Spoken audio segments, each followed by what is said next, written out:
오늘 192페이지 가로 2 하나님의 왕권을 찬송한다는 겁니다. 불신자 우상숭배자들 배신자들이 멸망당하는 것을 보면서 진정한 신앙을 가진 성도들은 하나님의 왕권을 찬송한다. 모든 것이 하나님으로부터 왔고 하나님의 뜻에 따라 움직여지고 누구도 그 하나님의 뜻에 도전해서 이길 수 없다 하는 것을 깨닫고 하나님의 최고 권위에 머리를 숙이며 찬송을 한단 말이에요. 저 불신자 우상숭배자들 저 엉터리 교인들이 하나님을 믿지 못하고 자기 멋대로 살더니 저렇게 또 하나님의 말씀을 무시하고 하나님의 뜻을 무시하고 살더니 왕의 왕이신 하나님이 저렇게 심판을 하시는구나. 이걸 이제 보게 되는 거지. 알았어요? 하나님의 왕권을 찬송할 줄 아는 사람은 하나님이 인간의 생사화복을 마음대로 주장하시는 분이다. 그분이 복을 주시고 허락하셔야 사소한 일도 제대로 된다는 것을 깨닫는 사람이에요. 그래서 이 사람은 결코 하나님의 법, 하나님의 말씀을 소홀히 여기지 않고 항상 그것을 생활의 원리요 법으로 삼고 살아간단 말이에요. 또 하나님은 선행과 순종에 대하여는 복을 내리시고 불순종하여 죄를 범한 것에 대해서는 저주로 갚으신다. 이걸 아직도 명심하지 못하고 사는 교인들이 많아. 너무 쉽게 불순종해. 어쩔 수 없었어 뭐 이러면서. 근데 그 불순종한 것에 대해서는 반드시 뭐가 와요? 저주가 와, 벌이 와. 이걸 자꾸 잊어버려. 그것도 안 믿는 거지. 안 믿으니까 그냥 용감하게 죄 짓고 살지. 하나님이 얼마나 죄악에 대하여 철저히 다스리시는 분인지, 하나님이 모든 것에 열쇠를 쥐고 계신 최고의 통치자요 최종 결정권자인지를 제대로 모르니까 그 하나님의 말씀과 뜻을 무시하고 제멋대로 산단 말이에요. 그 하나님을 기쁘시게 하라는 자세가 갖춰지지 못하는 거예요.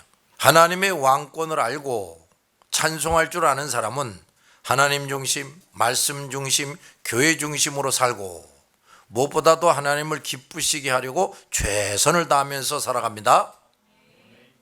그러니까 우리가 이렇게 같이들 신앙생활하면서 보라고요. 저 사람이 뭘 저렇게 열심히 하는가? 돈 벌려고 열심히 하고 공부한다고 열심히 하고 살림한다고 열심히 하고 그것도 안 하고 그냥 농땡이 부리고 사는 사람들보다는 좀 나을 수가 있는데, 그런데 말이에요, 다른 것을 위해서 열심히 하는데 하나님을 기쁘시게 해야지 그걸 열심히 못하는 교인들이 많단 말이야. 그런 사람들을 보면 꼭 한마디 해줘야지. 너 지금 뭘 위해서 그 열심히 사냐? 너 욕심 채우기 위해서냐? 너 어떤 사람을 기쁘게 하기 위해서냐? 너를 나타내고 자랑하기 위해서냐? 하나님을 기쁘시게 하려고 너 하는 게 잘 안 보이는데 정신 차려라 이 사람아. 너 그런 식으로 살면 나중에 다 후회하고 눈물 흘리게 된다. 얘기를 해줘야 되는 거예요. 세 번째, 뭘 또 찬송하느냐? 하나님의 거룩하심. 뭐요? 하나님의 거룩하심을 찬송한다고 말이에요. 하나님처럼 완전하고 선하신 존재가 없는 것을 철저하게 이제 확인하는 거죠.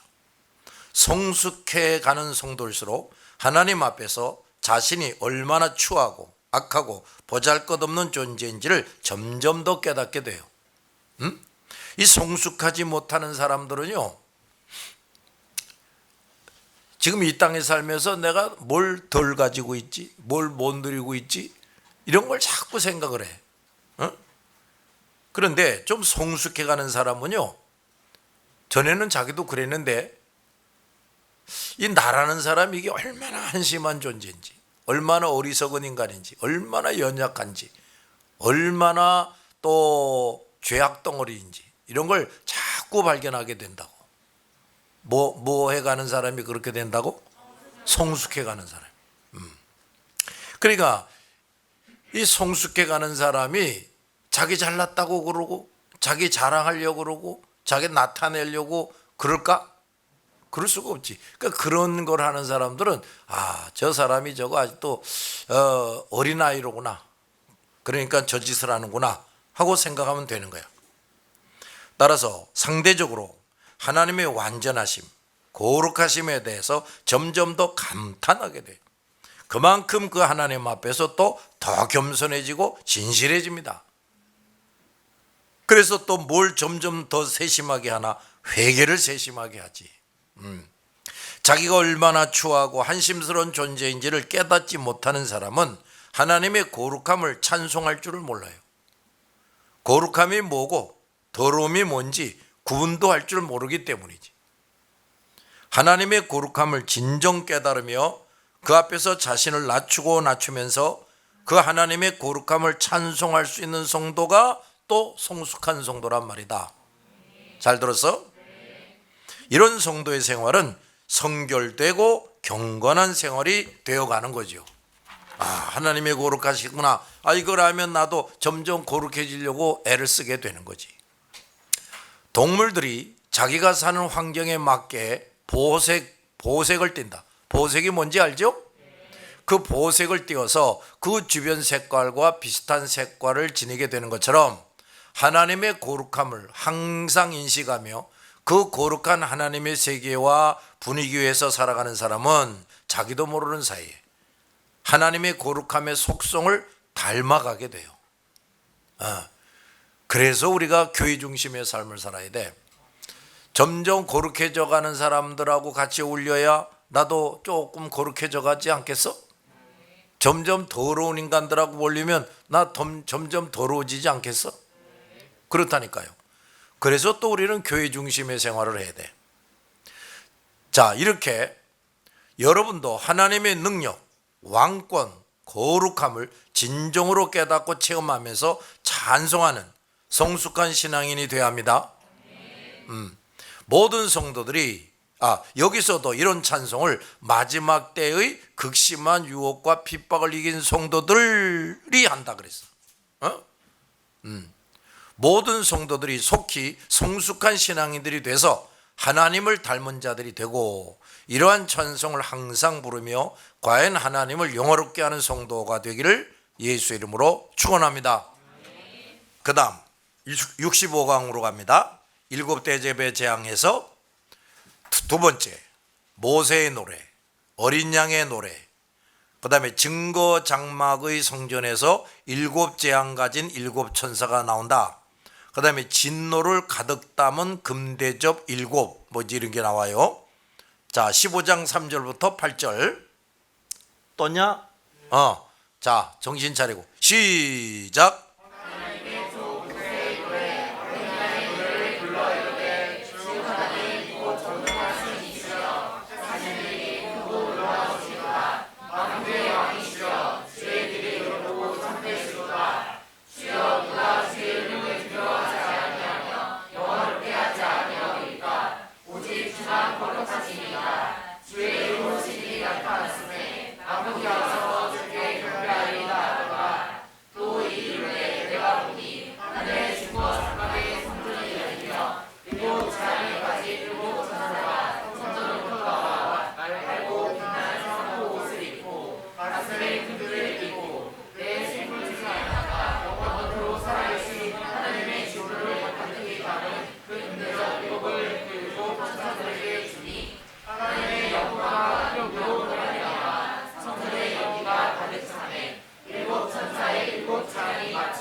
자, 참 우리말로 기록이 돼 나오지만은 아주 그 신비로운 얘기들이 계속 나와요.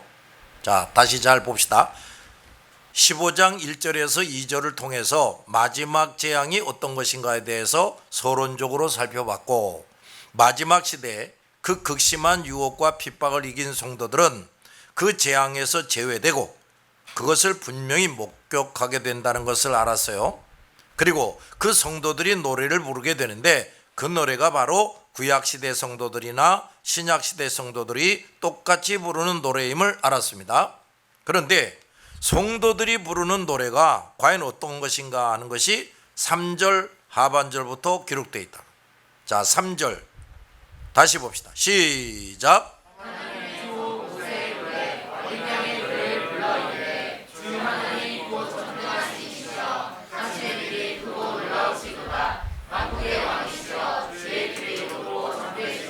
네. 자, 이 노래는 첫째 하나님의 능력을 찬송하는 거라 그랬어요. 주 하나님 곧 전능하신 이시여 하시는 일이 크고 놀라우시도다 그랬는데, 여기 보면 주 하나님이라고 표현했는데 주라는 말이 먼저 나온 것은 우선 하나님은 천지 만물의 창조자요 주인이시다, 이걸 강조하는 말이에요. 알았어? 또 그 주 하나님이란 표현과 동등시 사용된 표현은 전능하신 이시여란 말이에요. 성도는 하나님을 생각하며 찬송할 때 우선은 하나님이 이 광대하고 복잡한 세상 만물을 창조하시고 그 모든 것을 자기 소유로, 누구 소유? 자기 소유로 삼으셨단 말이에요.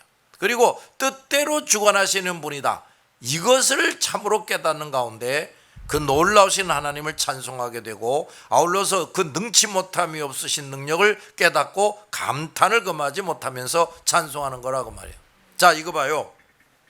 우리가 말이야 세계적인 부자를 만났다.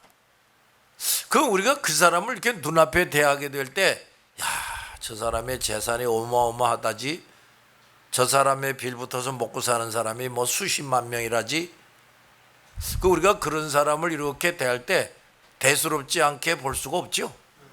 대단하게 보이겠지? 근데 말이야, 자, 이 우주 만물을 하나님이 만들었다는구나. 그 모든 것이 아주 일정하게 움직여지는데 그것이 다 이 하나님이 하시는 거라는구나. 그리고 그 많은 사람이 이 세상에 태어났다가 죽고 태어났다가 죽고 그랬는데 그걸 전부 다 이 하나님이 정하시고 하신다는구나. 지금 내가 이 땅에 53년도에 태어났는데 지금 나이를 먹어가면서 어릴 때의 모습은 어땠고, 지금 60대의 모습은 이렇고, 그 다음엔 또 어떻게 될 것이고, 이런 것도 다 하나님이 주장하신다는 거구나. 자, 이런 거를 우리가 좀 더 깊이 깨달을 수가 있으면 말이야, 그러면서 그 하나님을 생각할 때 얼마나 대단하게 보이겠냐, 하나님이. 알았어? 그러니까 이게 우리가 뭐 우주 만물을 창조하신 분이고 모든 것을 뜻대로 이루시는 분이고 그냥 말로 너무 쉽게 그렇게 표현하고 지나가는데, 그걸 좀 더 깊이 인식할 수가 있으면 말이야, 그 전능하신 하나님, 자, 이거 하나만 좀 깊이 생각을 해봐도 그저 그 하나님 앞에서 입이 딱 벌어지지 않을 수가 없는 거고, 뭐 그 하나님 앞에서 뭐니 뭐 하겠습니다 안 하겠습니다 그런 게 어디 있겠냐 그 말이야. 또 어찌 그 하나님을 거역하겠냐 말이야. 그 하나님 앞에서는 우리 인간 인간 하나 우리 눈앞에 하루살이 같이밖에 안 보일 것 같은데, 근데 그런 것들이 뭐 하나님 앞에서 잘난 척하고 뭐 긴가민가하고 뭐 할래요 못 할래요, 어디 그럴 수가 있겠냐, 이런 걸 제대로 깨달을 수가 있단 말이지. 알아들었냐? 그렇단 말이야. 사람이 하나님에 대하여 생각할 때 우선 인식하고 깨달아야 할 것이 바로 하나님의 창조와 전능하심이다. 자식이 부모에 대해 우선 인식하고 깨달을 것은 그 부모가 나를 낳고 길렀다 하는 것이 되어야 한다. 이런 인식이 우선 분명해질 때 그 부모가 어떤 사람들이고 지금 자식을 어떻게 기르고 있는지에 상관없이 어쨌든 부모를 공경하고 받들어 줄 수가 있는 것이다. 내 부모가 나를 낳으셨고 기르셨다는 인식이 없거나 덜 된 자식은 결코 부모를 부모로 모실 줄 모르며 인간다운 인간구실을 할 수가 없다. 마찬가지로 하나님에 의해 창조된 인간이 하나님의 그 창조와 전능성을 인식하지 못할 때 하나님을 하나님으로 모실 줄 모르며 인간다운 삶을 살 수가 없는 것이다. 하나님을 부인하며 무시하며 사는 사람은 자기 부모를 부인하고 무시하며 사는 자식보다 더욱 불효하고 악한 사람이다. 그리고 아무것도 모르는 무지몽매한 사람이다. 그러므로 성도는 우선 하나님에 대하여 그 엄청난 창조 섭리와 능력을 깨닫고 그것에 대해서 감탄하면서 찬송하는 것이다. 여전히 나 자신을 주인 삼는다든지 돈이나 세상 것을 주인 삼는 사람도 아직도 하나님의 이 창조와 능력을 제대로 깨닫지 못한 사람이란 말이에요. 따라서 이런 성도는 하나님의 창조와 능력에 대해서 참으로 진정한 찬송을 드리지 못하는 거죠. 하나님께서 이 세상을 어떻게 만드셨고 지금까지도 하나님의 창조 섭리에 따라 얼마나 많은 것이 창조되고 있으며 하나님께서 이 엄청나고 복잡한 세상 만사를 어찌 그렇게 주도 면밀하게 이루어 나가시는지를 깨닫게 될 때 이 하나님을 전적으로 의지하지 않을 수 없고 그 하나님께 매달려 기도하지 않을 수 없게 된다. 창세기 18장 14절에 여호와께 능치 못한 일이 있겠느냐 했다. 또 신명기 32장 39절에 나는 죽이기도 하며 살리기도 하며 상하게도 하며 낫게도 하나니 내 손에서 능히 빼앗을 자가 없도다 했어요. 사무엘상 2장 6절을 보면 여호와는 죽이기도 하시고 살리기도 하시며 수월, 지옥이지, 수월에 내리기도 하시고 거기에서 올리기도 하시는도다. 여호와는 가난하게도 하시고 부하게도 하시며 낮추기도 하시고 높이기도 하시는도다. 이게 다 성경에 나오는 말씀인데 이거 좀 봐. 죽이기도 하시고 살리기도 하시고 상하게도 하시고 낫게도 하시고 또 가난하게도 하시고 부하게도 하시고 낮추기도 하시고 높이기도 하신다. 누가 그렇게 한다는 거야? 하나님이. 또 사무엘상 14장 6절을 보면 여호와의 구원은 사람이 많고 적음에 달리지 아니하였느니라. 아멘. 역대하 16장 9절을 보면 여호와의 눈은 온 땅을 두루 감찰하사 전심으로 자기에게 향하는 자들을 위하여 능력을 베푸신다 그랬어요. 욥기 42장 2절을 보면 주께서는 못하실 일이 없사오며 무슨 계획이든지 못 이루실 것이 없는 줄 아오니 그랬어요. 시편 33편 9절을 보면 그가 말씀하심에 이루어졌으며 명령하심에 견고히 섰도다. 아멘. 하나님의 권능은 이 우주 만물이 또 잘 증명해 줍니다. 저 많은 별들이 질서 있게 자전과 공존을 하며 돌아가고 서로 충돌되지 않고 있는 것, 그리고 추나 추동이 늘 같은 순서로 오는 것도 지구에 돌아가는 방향과 속도가 언제나 같다는 것을 증명해 주는 것인데 이런 일들이 하나님의 능력 없이 어떻게 저절로 이루어진단 말이냐 이 말이에요. 작은 돌멩이 하나를 저쪽에 던지는 것도 분명히 누가 움직여서 힘을 가해야 던져지는데 그 헤아릴 수 없이 많은 별들, 게다가 어마어마하게 큰 별들이 어떻게 스스로 자전과 공존을 하고 일정한 거리를 유지할 수 있다고 믿느냐 이 말이야. 씨를 뿌리고 싹이 나고 열매를 맺고 끊임없이 태양빛이 비춰지고 공기가 생성되고 사시사철의 변화가 일정하게 일어나고 하는 이 모든 엄청난 일들을 과학자들이나 대부분의 사람들이 뭐라고 일컫느냐 하면 자연현상이다. 저절로 되는 거라는 거죠. 그 엄청난 일들이 자연에 이루어지고 저절로 스스로 이루어지는 것이 사실이라면 그보다 하찮고 쉬운 일들, 예를 들면 시계바늘이 태엽이나 전지가 없어도 그저 돌아가고 선풍의 날개가 전기가 없어도 그저 돌아가는 일들은 왜 이루어지지 않는 것인가? 사람들이 이렇게 어리석고 한심하다니까요. 집에서 기르는 강아지가 자기가 태어나기도 전에 목수에 의해서 자기 집이 만들어지고 자기 주인이 돈 주고 사다가 마련해 준 것인데 이 강아지는 태어나자마자 그 집에 들어가서 살게 되었기 때문에 그런 사실은 전혀 모르고 자기가 살고 있는 그 강아지 집이 저절로 어떻게 해서 생겨났나 보지, 혹은 이 집은 원래 있는 것이었을 거야. 그 말이 되는 거야? 안 되지. 우리가 수천 년 전에 하나님께서 이 세상 만물을 만드신 것을 두 눈으로 못 봤다고 하나님이 이 세상을 창조한 사실이 아닌가? 강아지가 목수가 그 집을 만드는 것과 주인이 돈 주고 산 것을 직접 보지 않았다고 해서 그 일이 사실이 아니라고 할 수가 있어요? 인간이 하나님 노릇을 하려 하고 강아지가 아는 것 정도밖에 모르는 인간이 자기가 아는 것, 자기가 이해되는 것 외에는 다 허위처럼 여기려고 하는 그것이 참으로 어리석은 것이 아니겠냐? 그렇지? 그리고 여기 하시는 일이 크고 기이하시도다 했는데 하나님의 창조와 능력에 대해 하나하나 세심히 깨닫게 될 때 느끼는 감정을 표현한 것이다. 하나님의 창조와 능력을 하나하나 깨달으며 하나님의 섭리가 어떤 것인지 아는 성도는 하나님이 하시는 일이 그저 신기하고 엄청나다는 것을 점점 발견하고 경험한다. 이런 사람이 그 하나님의 능력과 창조에 대해서 진정으로 찬송을 드리게 되는 것이다. 그리고 동시에 그 하나님 앞에서 점점 자신의 나약함을 깨닫고 자기를 낮추게 된다. 이해가 돼서? 그 다음 두 번째, 하나님의 왕권에 대해서 찬송을 했어요. 만국의 왕이시며 주의 길이 의롭고 참되시도다.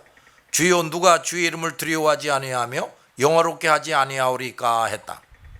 하나님의 왕권은 하나님의 세계 통치를 통해 분명히 알 수 있다. 시편 67편 4절을 보면 주는 민족들을 공평히 뭐하시며 심판하시며 땅 위의 나라들을 다스리실 것이다. 다스린다는 게 이게 뭐야? 멸망시킬 때 멸망을 시킨다 이 말이지. 이사야 40장 15절을 보면 보라 그에게는 열방이 통에 한 방울 물과 같고 저울의 작은 티끌 같으며 섬들은 떠오르는 먼지 같으리니 그랬어요. 세계의 역사를 보면 국가들의 흥망이 대부분 도덕적인 원인으로 되어 있음을 본다. 도덕적으로 타락하지 않았는데 멸망한 나라는 없다. 즉 멸망한 나라들은 모두 하나님의 심판을 받아 멸망한 것이다. 그들이 하나님을 믿건 안 믿건 하나님이 이 세상에 정해주신 법에 위반될 때 그리고 그것이 지나칠 때 하나님은 여지없이 그들을 하나님의 법에 따라 심판하신 것이다. 애굽의 역사를 보면 그 나라의 흥망은 하나님께서 주장하신 것이 분명함을 알게 된다. 애굽은 예부터 강한 나라 중 하나였다. 그런데 에스겔 선지자가 애굽에 대해서 예언하기를 그들이 거기서 미약한 나라가 되되 나라 가운데서 지극히 미약한 나라가 되어 다시는 나라들 위에 스스로 높이지 못하리니 내가 그들을 감하여 다시는 나라들을 다스리지 못하게 할 것임이라 했다. 그러자 그 예언대로 애굽은 후에 바벨론의 속국이 되고 그 후에는 사레센 제국에 패해서 또 속국이 되고 그 후에는 터키의 9대 왕 셀림에 의해 정복이 된다. 애굽은 그 후 지금까지 약속으로 남아있다. 더 이상 강대국이 되지 못해. 이스라엘이 해방된 이후부터 애굽은 점점 쫄아들어가게 된 거지. 또 바벨론 제국에 대해서 이사야 선지자가 예언하기를 바벨론이 하나님께 멸망당한 소돔과 고모라 같이 되리니 그곳에 거주할 자가 없겠고 거처할 사람이 대대 없을 것이며 아라비아 사람도 거기에 장막을 치지 아니하며 목자들도 그곳에 그들의 양떼를 쉬게 하지 아니할 것이요 했는데 그 예언대로 바벨론은 아주 멸망되고 폐허가 되어버렸고 장막 생활에 몸심이 많았던 아라비아 사람들도 밤에 천막 치고 지낼 수 없이 무서운 들짐승이 우글거리는 땅이 되고 말았다. 또 에스겔 선지자가 두로의 멸망에 대해서 예언하기를 그들이 두로의 성벽을 무너뜨리며 그 망대를 헐 것이요 나도 티끌을 그 위에 쓸어버려 맨 위가 되게 하며 너희를 치려고 토성을 쌓으며 또 내 돌들과 내 제목과 내 흙을 다 물 가운데 던질 것이라 했다. 그런데 알렉산더 대왕이, 알렉산더가 어느 제국의 왕이야? 헬라. 알렉산더, 필립 이러면 다 헬라 제국을 말하는 거야. 알았어? 알렉산더 대왕이 바다 가운데 방축을 쌓아 들어가면서 공격해가지고 두로가 완전히 멸망되었다. 너를 치려고 토성을 쌓으며 내 돌들과 제목과 흙을 다 물 가운데 던질 것이라 한 예언이 그대로 이루어졌다. 에스겔 선지자가 이렇게 예언할 때만 해도 누구도 그것이 과연 무슨 말인지 몰랐다. 또 알렉산더 대왕도 두로 왕을 잡으려고 바다에 방축을 쌓아서 쳐들어갔을 때도 자기가 그렇게 하는 것이 하나님의 섭리 속에 있던 것이요 하나님의 종이 이미 예언했던 것임을 도무지 모르고 했다. 얼마나 신기한 얘기냐 이 말이야. 하나님은 이렇게 온 세계 모든 나라와 왕들을 한 손에 쥐고 통치하시는 왕이십니다. 할렐루야. 또 이스라엘에 대해서 신명기 28장을 한번 보자. 자, 같이 읽어봅시다. 시작.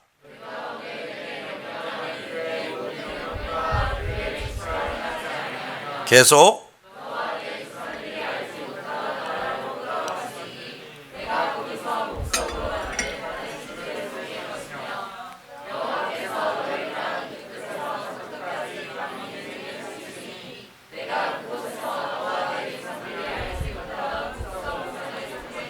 계속.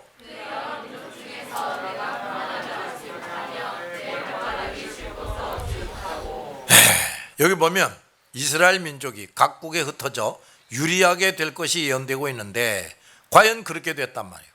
지금 가나안 땅, 그 이스라엘 땅에는 아직도 이스라엘 사람이 대다수가 아니라 아라비아 사람들이 대다수라면 아랍 사람. 그리고 지금도 뉴욕에 유대인이 많이 살고 있고 만주와 소련 접경 지역에는 지금도 유대인 정착지가 있다고 해요. 그리고 2차 대전 때 독일에 의해서 얼마나 많은 유대인들이 핍박과 학살을 당했느냐 이 말이에요. 하나님을 배반하고 말씀을 저버리고 나중에는 예수님까지 십자가에 못 박아 죽인 그들은 이렇게 무서운 심판에 하나님의 심판을 받았다. 하나님은 예나 지금이나 이렇게 모든 나라, 모든 통치자, 모든 사람들을 다스리고 계신다. 이것을 아는 성도들은 그 하나님의 왕권에 대하여 찬송하지 않을 수 없고 그 하나님께 순종하고 복종하며 산다. 아멘. 야, 우리가 믿는 하나님이 이렇게 대단한 하나님이야. 뭐 이런 걸 좀 알아야 하나님이 얼마나 대단한지를 좀 알지, 그지? 이제 대단한 하나님이라는 걸 좀 알았어? 이런 하나님이 누구 하나님이냐?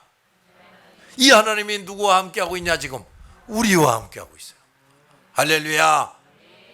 이게 참 얼마나 참 기가 막히고 고마운 일이냐 말이지. 다시 말하는데, 자, 이 하나님께 잘 보이라고. 알겠지? 여러분의 미래가 이 하나님의 손에 달려 있어요. 그러니까 하나님에게 잘 보여야 되지 않겠냐? 잘 들었지?